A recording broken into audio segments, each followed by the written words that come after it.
don't be too preoccupied by whether the Dow reaches 20,000 or not. Look at the fundamentals and be selective. Allan, let's jump straight in. So in light of the US election of Donald Trump, the US equity markets ended the year at near all-time high. So was this market optimism, was it justified, and what are the implications for this year? Excellent question. I think the markets have gone higher very quickly. I think that earnings have to match where the valuations have gone. You know, the Trump bump, basically the honeymoon, since he's been elected, has been phenomenal, and that's where all the gains of 2016 came from. So now, you know, basically it's based on expectations of lower taxes, fiscal stimulus, deregulation, and so all of these things, all the optimism has already been priced in for 2017. And I think now we're going to have to see, you know, real growth to back it up for the valuations to be justified. And in the S&P chart here, you can see exactly what I was saying. We kind of bumped along for most of 2016, and then all of a sudden in the last 6 weeks we had most of the gains of the year. And now the preoccupation is, you know, will it hit 20,000? The Dow, you know, index, will it hit 20,000? Will it not? That's just I mean, it's a line in the sand, but it's kind of meaningless. And I think we have to get past that and really look at what the fundamentals of the economy are. We're now in the 90th month of post-recession expansion, since 2008, basically 90 months of expansion in the US economy.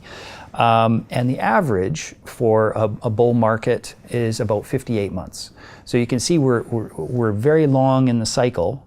This has been created partially by central bank stimulus.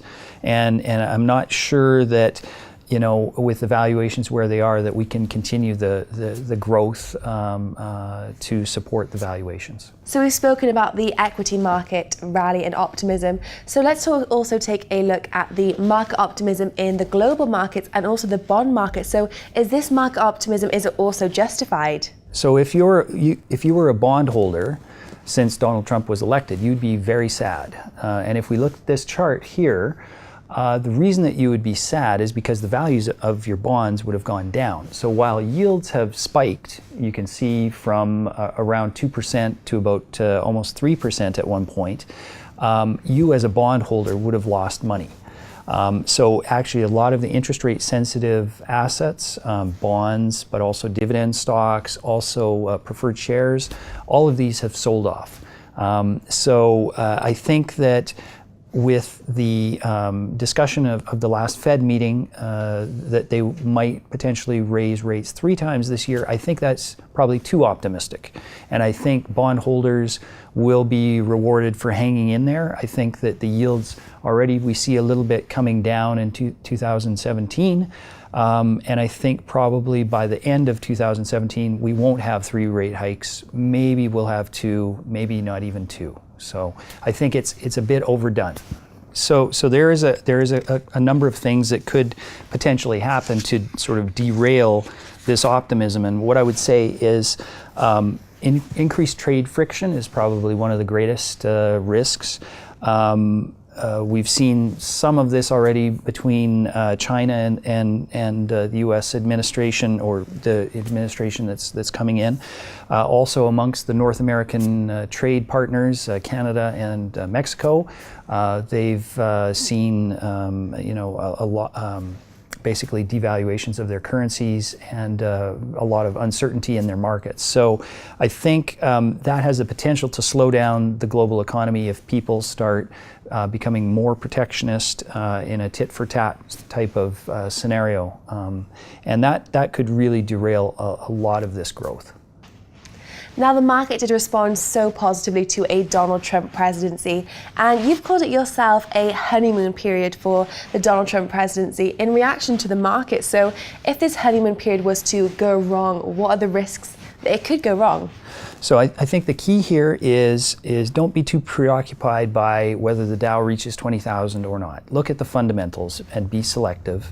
I think that the emerging markets have been have vastly different situations and have probably sold off excessively. So I think countries like India, for example, has very good fundamentals. The demographics are in its favor, the reforms are starting to take hold, whereas maybe emerging markets like China and Mexico could see a lot more uncertainty, headwinds, and have potential to be affected by the new US administration. So basically, on this chart here, we talk about sort of a modest reversal of what has gained and lost since the US election. So here you can see fantastic performance in the last 6 weeks of the year for financials, as well for the small cap US stocks, which are expected to benefit from deregulation, tax cuts, and so on. And some of the worst hit asset classes were, in emerging markets and also in biotech, because basically, they're thinking that the spending will favor infrastructure and sort of old economy type companies, and the new high tech is probably not going to benefit quite as much from, for example, tax cuts. Fantastic. Well, Allan, thank you so much for coming in today and sharing your insights. Thank you, Jessica. Well, that's all from myself and Allan, but if you did like this interview, then please do like and comment on dukascopy.tv.